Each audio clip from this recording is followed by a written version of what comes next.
Olá, turma! Na aula de hoje a gente vai falar um pouco sobre geometria analítica do ponto. Então, se alguém quiser acompanhar pela apostila, nós vamos trabalhar a partir da página 56. O encaminhamento da aula, então. Esses três primeiros tópicos, que é a distância na reta real, plano cartesiano e distância no plano, a gente viu na nossa última aula presencial, tá? Mas eu vou reexplicar novamente esses três tópicos, só para vocês relembrarem, e aí vamos para esses novos, que é o ponto médio de um segmento, baricentro de um triângulo, área de um triângulo e quando que três pontos estão alinhados. Então vamos lá, começando com a distância na reta real. Então, se eu tenho uma reta real, né, então aqui está a minha origem, que é o ponto zero, para a direita os números estão crescendo e para a esquerda os números estão diminuindo, o positivo e os negativos. E eu te dou dois pontos dessa reta, aqui, por exemplo, o ponto A, que está na posição menos 3, e o ponto B, que está na posição 4. E eu quero saber a distância entre eles. A distância entre eles é quantas unidades separam esses dois pontos. Se vocês contarem aqui, vocês vão ver que são 7 as unidades que separam eles. Então, a distância entre esses dois são 7. E qual conta que a gente faz para descobrir essa distância? A gente faz o módulo da diferença das coordenadas deles. Então, eu peguei aqui o ponto B, 4, e fiz menos a coordenada do ponto A, que é menos 3. Menos com menos fica positivo, então 4 mais 3 é 7. O módulo de 7 é 7. Posso inverter as coordenadas na hora de fazer a conta? Pode, porque o módulo vai garantir que o resultado seja sempre positivo, porque a gente está trabalhando com distância. Tá? Então, se eu fizer aqui menos 3 menos 4, vai dar menos 7, o módulo transforma esse menos 7 em 7 positivo.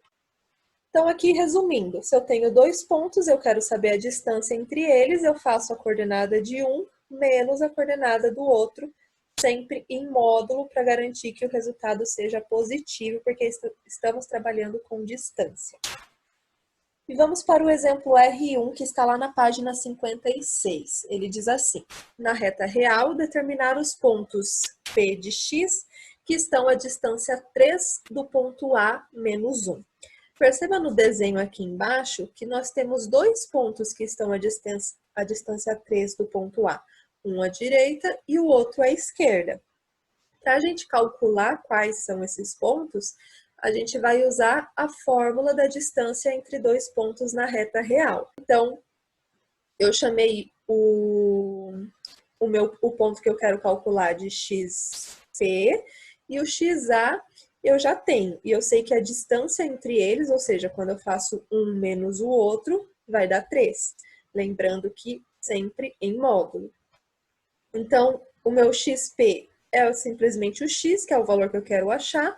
O meu xa, ele me deu que é a coordenada do ponto A, que é menos 1. Então, menos com menos aqui ficou mais, ficou o módulo de x mais 1 igual a 3. Então, vai ficar x mais 1 igual a 3 ou x mais 1 igual a menos 3. Porque se você pega um número positivo ou o oposto dele, né, que é o número negativo, e coloca dentro do módulo, o resultado vai ser o mesmo. O módulo de 3 e o módulo de menos 3 é o mesmo. Então, como a gente não sabe qual que o exercício quer, a gente tem que considerar os dois. Resolvendo esse primeiro aqui, esse 1 passa para o outro lado negativo, então vai ficar 3 menos 1, fica 2, x igual a 2. Ou esse outro aqui, esse 1 passa para o outro lado negativo, vai ficar menos 3 menos 1, que fica menos 4. Então, o x é igual a 2 ou o x é igual a menos 4. Que é o que ele fez aqui, ó. O ponto A está em cima do menos 1, um dos pontos que está à distância 3 está em cima do 2, e o outro ponto que também está à distância 3 está em cima do menos 4. Tudo bem? A gente viu também sobre o plano cartesiano. O plano cartesiano são dois eixos ortogonais, então eles formam aqui 90 graus entre si, o eixo x, que é o eixo das abscissas, e o eixo y, que é o eixo das ordenadas. E ele é dividido em quadrantes, então eu tenho o primeiro quadrante, o segundo quadrante, o terceiro quadrante e o quarto quadrante. E no plano cartesiano a gente pode colocar pontos. e a gente representa esse ponto com as coordenadas dele. Então, por exemplo, aqui o ponto A, ele está representando 3 para o x e 2 para o y. Então, a gente escreve que o ponto A é 3,2 entre parênteses, tá? Ele é o par ordenado 3, 2.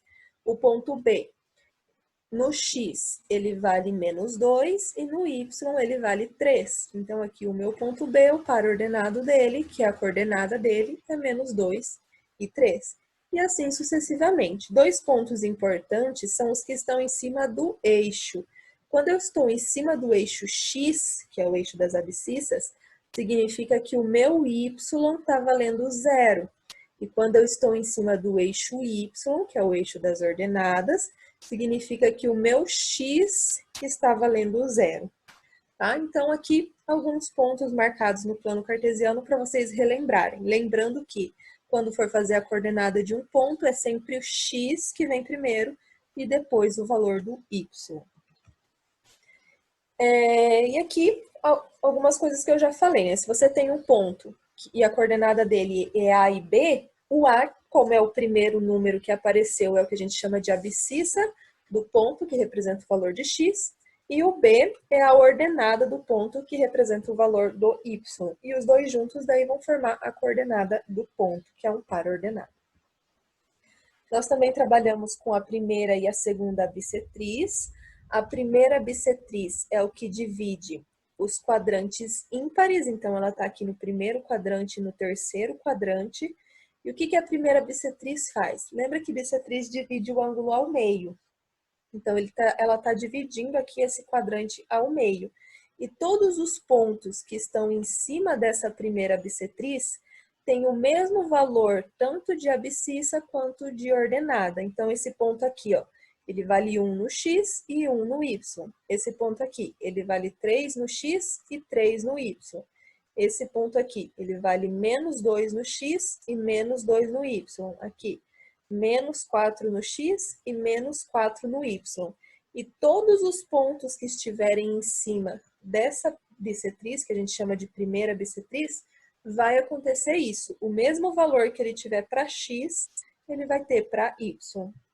Já a segunda bissetriz, os pontos que estão em cima dela têm coordenadas opostas. Então, por exemplo, esse ponto aqui de cima. No x ele vale menos 4 e no y ele vale 4 positivo. Esse outro aqui de baixo, o x ele vale menos 2 e no y ele vale 2 positivo.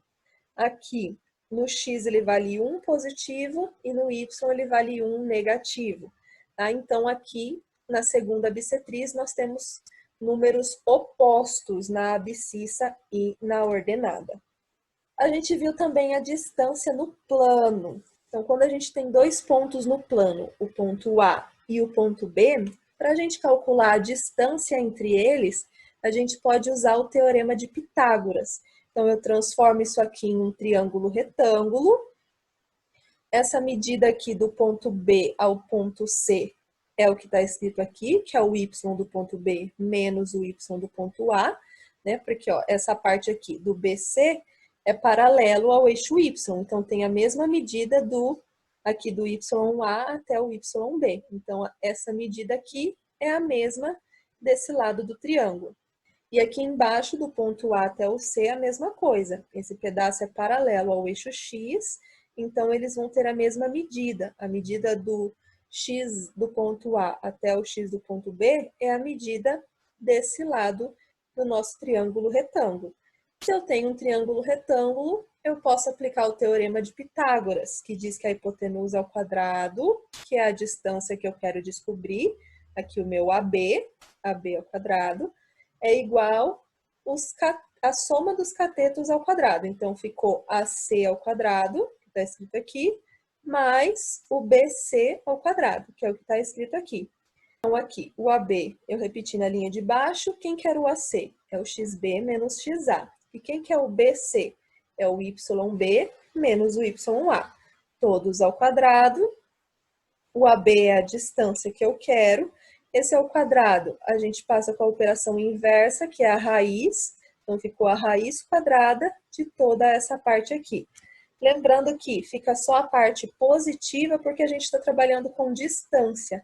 Tá? Então, essa é uma fórmula que você pode usar para calcular a distância entre dois pontos ou utilizar em problemas que envolvem a distância entre dois pontos. Que é o caso do exercício R2 da página 58. Ele deu dois pontos, o ponto A e o ponto B, e pediu para calcular a distância entre eles.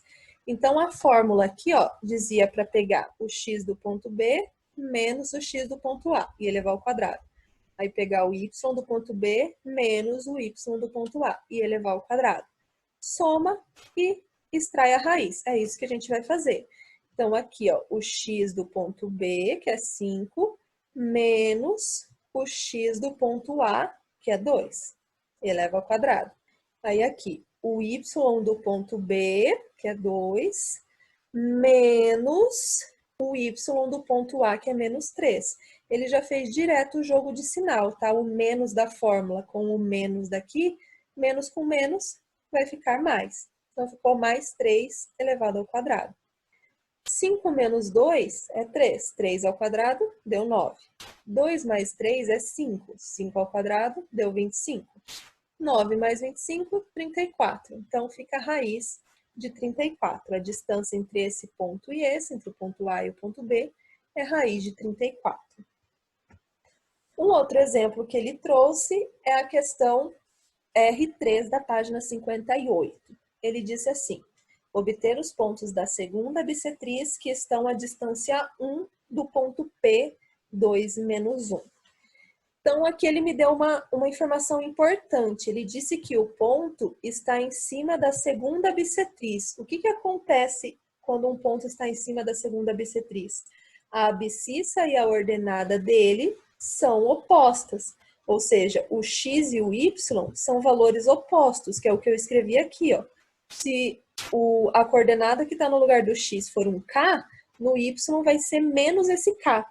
Tá? É o mesmo número, mas com sinais opostos, com sinais trocados. Então, ele está falando que a distância entre esse ponto aqui, que está em cima da segunda bissetriz, e o ponto P vale 1.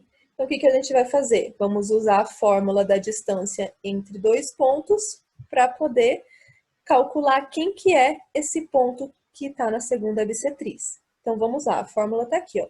O x do ponto P menos o x do ponto A, eleva ao quadrado. O y do ponto P menos o y do ponto A, eleva ao quadrado. E isso aqui é a distância entre os dois pontos, que ele já me disse quanto que é. Quanto que é a distância entre dois pontos, de acordo com o enunciado, é 1. Por isso que eu fiz aqui igual a 1. Então, o x do ponto P é 2, substitui por 2. O x do ponto A eu chamei de k. O y do ponto P é menos 1.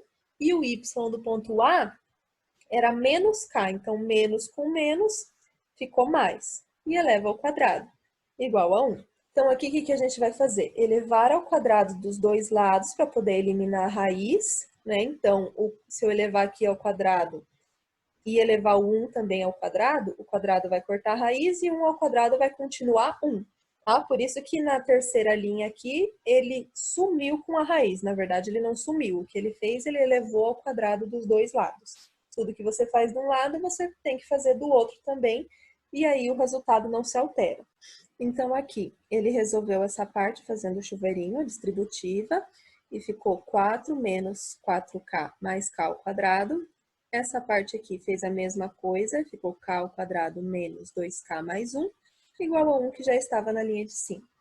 K ao quadrado mais k ao quadrado ficou 2k ao quadrado, menos 4k menos 2k, ficou menos 6k. E agora aqui, ó, 4 mais 1 fica 5. Esse 1 que estava desse lado, ele passou subtraindo, então 5 menos 1 ficou 4. Como esse 1 ele passou para o outro lado, aqui ficou sem nada, ou seja, ficou igual a 0. Aí, o que ele fez? Ele viu que todos os números eram múltiplos de 2. Então, para facilitar a conta, ele dividiu todo mundo por 2. Ficou só k ao quadrado menos 3k mais 2 igual a 0.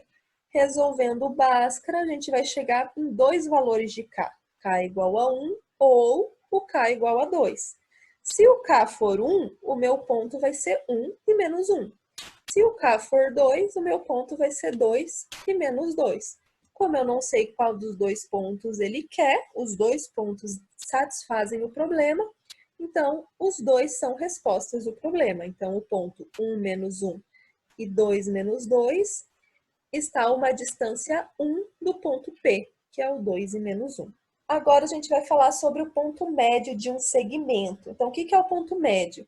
É o que divide o segmento em duas partes iguais. Então, aqui eu tenho um segmento AB e eu tenho um ponto que está bem na metade desse segmento. Ou seja, do A até o M tem a mesma distância do que o M até o B.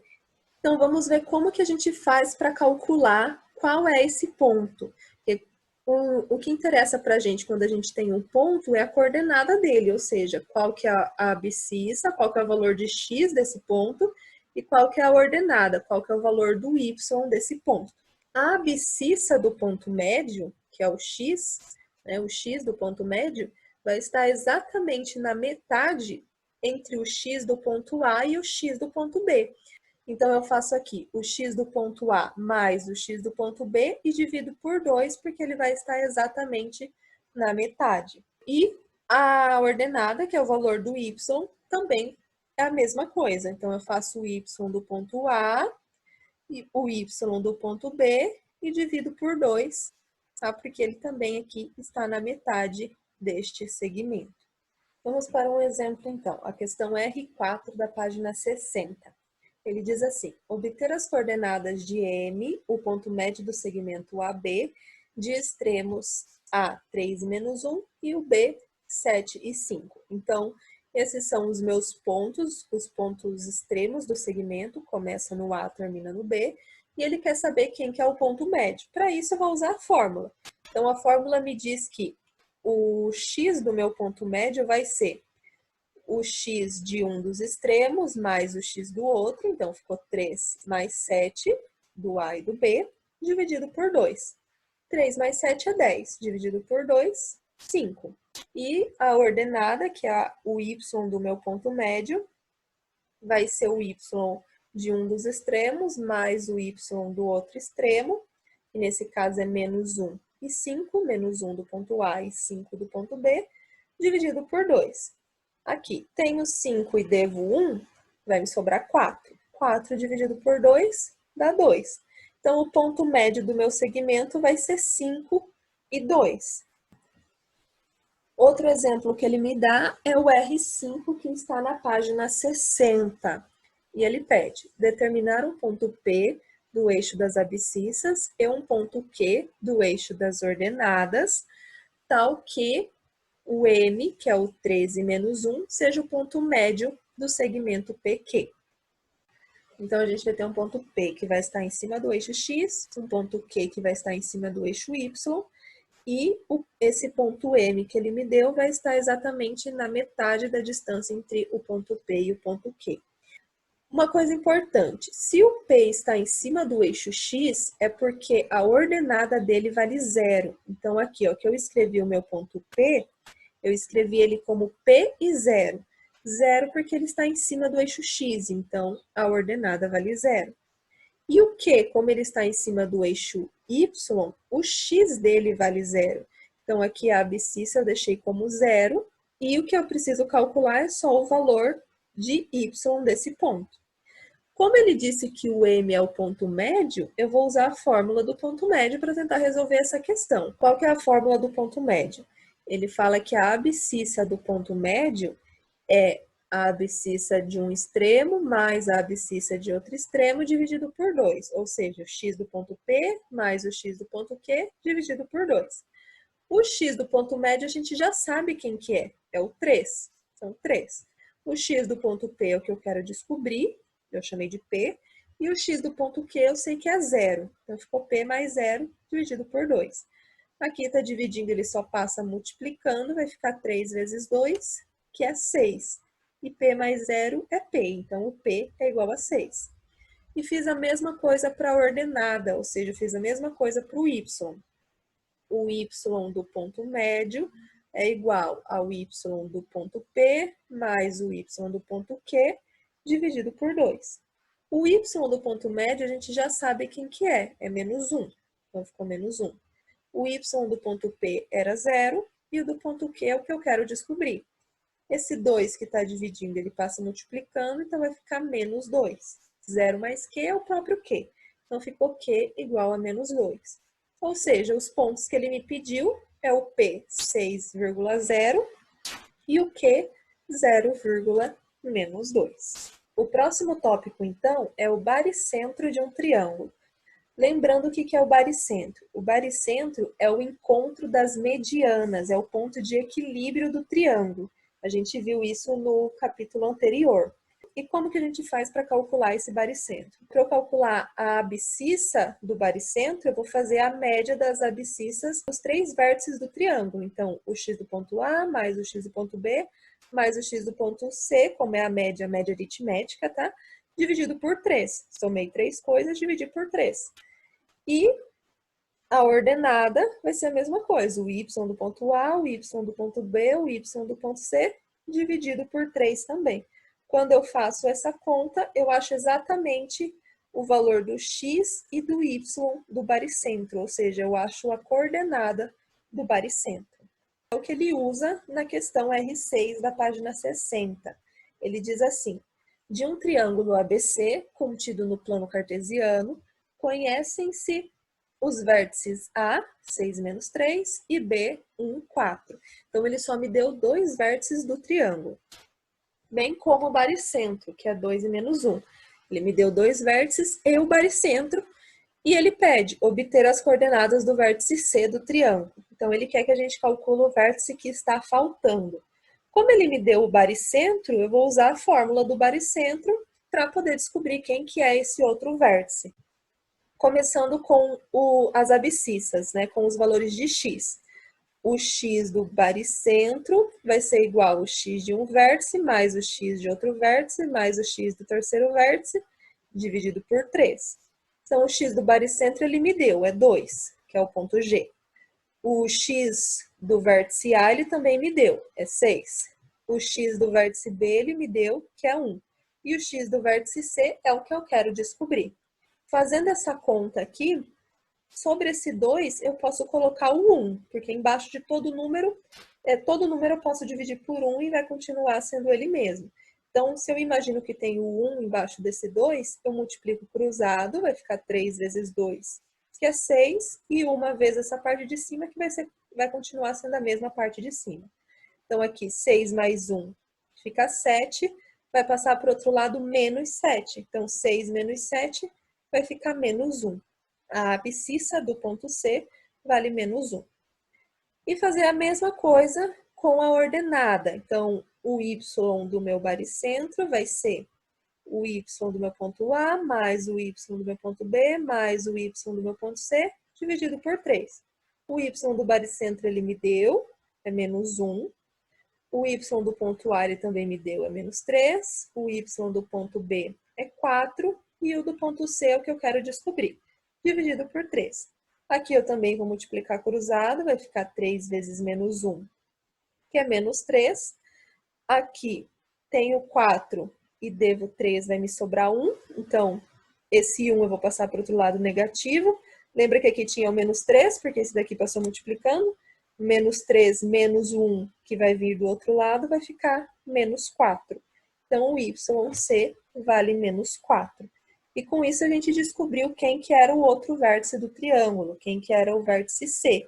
Ele tem a abscissa valendo menos 1, que é o valor do x, e a ordenada valendo menos 4, que é o valor do y. O próximo tópico da nossa aula é a área de um triângulo. Se a gente tiver os 3 vértices de um triângulo, a gente pode calcular a área dele fazendo esse passo a passo que está apresentado aqui embaixo. Lembrando que a área do triângulo a gente viu várias fórmulas de calcular, né? Pode ser base vezes altura dividido por 2, pode usar a fórmula de Heron, pode usar, se você conhecer algum ângulo, você pode usar o seno para calcular a altura e aí depois calcular a área. Então, a gente já conhece várias fórmulas para se calcular a área de um triângulo. Mas se ele não te der nem a base, nem a altura e nem um ângulo do triângulo, você pode recorrer a essa outra fórmula, que usa apenas as coordenadas do vértice. Então, se ele te deu o vértice A, o vértice B e o vértice C, você posiciona ele em um determinante. Então, aqui na primeira linha, ó, ficou o ponto A, XA, YA. Na segunda linha ficou o ponto B, XB, YB. Na terceira linha, o ponto C, XC, YC. E a terceira coluna você completa tudo com o número 1 e faz esse determinante. Quando você terminar esse determinante, você pega o módulo dele e divide por 2. Essa é a área do triângulo. O módulo por quê? Porque a área é sempre o valor positivo e pode ser que o determinante dê um valor negativo. Então, a gente pega em módulo para garantir que vai ser sempre positivo. Tá? Então, a área do triângulo é metade do valor positivo desse determinante.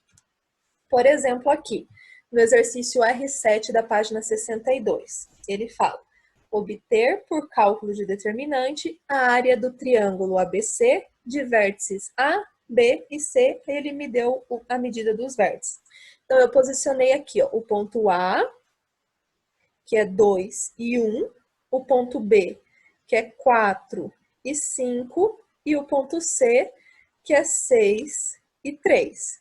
Percebam que eu até poderia usar a fórmula da distância para calcular a medida de uma das bases, mas eu não tenho a altura e eu não tenho o ângulo. Então, talvez usar algumas das outras fórmulas que a gente conhece não seja tão viável.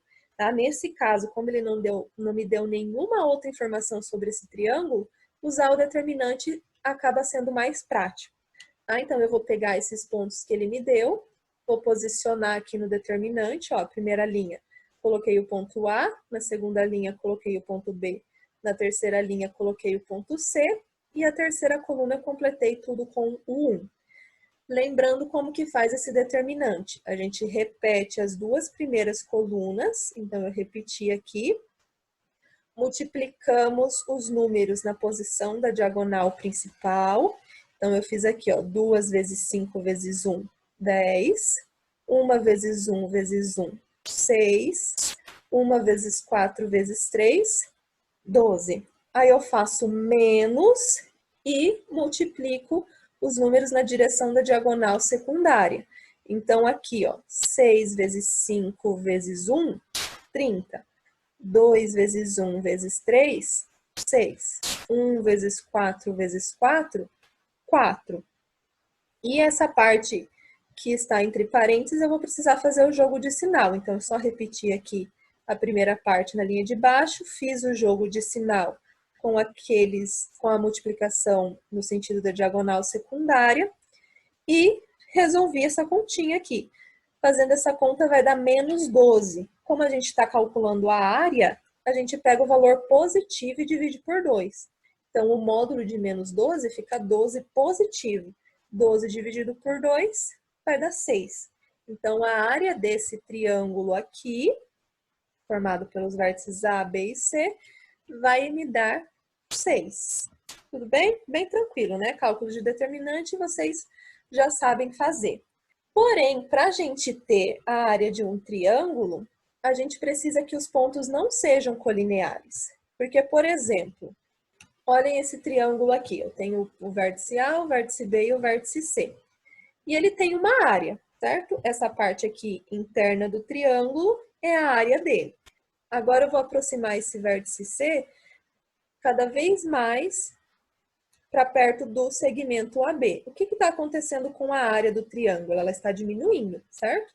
Então, o vértice C estava aqui embaixo, e eu vou aproximando, a área, que é a região interna, ela está diminuindo, diminuindo, diminuindo, diminuindo, diminuindo, e diminuindo cada vez mais, até que, se eu chegar com esse ponto C em cima do segmento, eu não tenho área nenhuma. Ou seja, eu não tenho mais triângulo, porque os 3 pontos ficaram colineares. E é exatamente essa noção que a gente vai usar para saber se 3 pontos são colineares ou não. Para saber se esses 3 pontos são colineares, a gente vai pegar as coordenadas dele e vai fazer o determinante, que é o que a gente faria para calcular a área do triângulo. Se esse determinante der 0, é porque não tem área, ou seja, porque não tem triângulo. E o que acontece para não ter triângulo? Os três pontos estão em cima da mesma linha, ou seja, os três pontos são colineares, eles estão alinhados. Tá? Então, se você calcula o determinante, você tem lá três pontos, posiciona ele no determinante, calcula e dá zero, sempre que der zero esse determinante, é porque os três pontos são colineares, os três pontos estão alinhados. Então, não tem como formar um triângulo, consequentemente, a área, né, que seria, isso aqui seria usado para calcular a área do triângulo, vai dar zero, porque na verdade não tem triângulo, os pontos estão alinhados. O exemplo é o R8 da página 62, que ele diz assim: verificar se os pontos A, menos 3 e 2, B, menos 2, 4 e C, 0 e 8 do plano cartesiano estão alinhados. Então, ver se três pontos estão alinhados, a gente vai fazer o determinante com esses três pontos. Então, o ponto A eu coloquei na primeira linha, o ponto B eu coloquei na segunda linha, o ponto C eu coloquei na terceira linha. E a terceira coluna eu completei com o número 1. Como que eu faço essa conta? Tem que repetir as duas primeiras colunas aqui, multiplicar as diagonais principais, fazer menos a multiplicação no sentido das diagonais secundárias e somar todos os valores. Fazendo isso, aqui a apostila já simplificou as contas, acabou dando zero. Então, como esse determinante aqui deu zero, significa que esses três pontos estão alinhados. Tá? Então, eles são, sim, pontos colineares. Um outro exemplo, e o último da aula de hoje, é o exercício R9 da página 62, que ele diz assim: determinar o ponto da primeira bissetriz que está alinhado com os pontos P, menos 2, 5, e Q, 8 e 1. Uma coisa importante, o que significa um ponto ser da primeira bissetriz? Significa que o valor da abscissa e da ordenada deles são iguais. Então, eu chamei esse ponto de pontual. Perceba que o valor de x e o valor de y que eu escolhi é o mesmo, porque ele está em cima da primeira bissetriz. Então, continuando aqui, o que acontece quando os pontos estão alinhados? Acontece que, quando a gente faz o determinante com as coordenadas desses pontos, esse determinante tem que dar zero. Então, eu peguei aqui, ó, o determinante aqui embaixo. A primeira linha é o ponto P, a segunda linha é o ponto Q, e a terceira linha é o ponto que eu quero descobrir, que o exercício me disse que está alinhado com esses outros dois. Se eles estão alinhados, é porque esse determinante tem que dar igual a zero.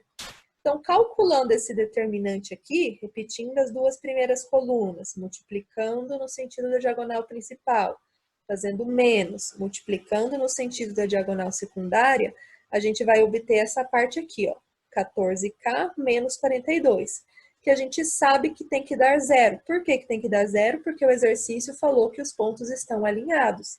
Então, se isso tem que dar zero, esse 42 que está negativo, ele passa para o outro lado positivo, e o 14 que está multiplicando passa dividindo. 42 dividido por 14 vai dar 3.